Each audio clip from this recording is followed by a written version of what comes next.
পৌঁছে গেছি তো ফাইনালি আমরা চলে মেট্রোপলিটন সিটি দিদিতে। আর এই যে আমাদের বড় মানে রেস্টুরেন্ট মিয়া দিদু বেকারি। মেট্রোপলিটন সিটির মিয়া বেকারি, আমরা ওখানে এসে গেছি।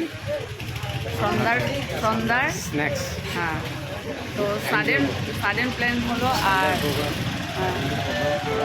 তোমাদের সাথেও একটু এনজয় করলাম, একটু হাসালাম তোমাদেরকে। ঠিক আছে। আমাদের মেট্রোপলিটন সিটি এটাই। এখানে অনেক কিছু ভ্যারাইটিস, অনেক কিছু পাওয়া যায়। হঠাৎ করে প্ল্যান হলো, অমিতাভ বললো চলো সন্ধ্যায় আমরা এখানে চা খাবো, আজকে আর বাড়িতে চা না। তো চলো চলো কী কী মানে খাবো চার সাথে, সেটাও আমি তোমাদের সাথে শেয়ার করবো। চলো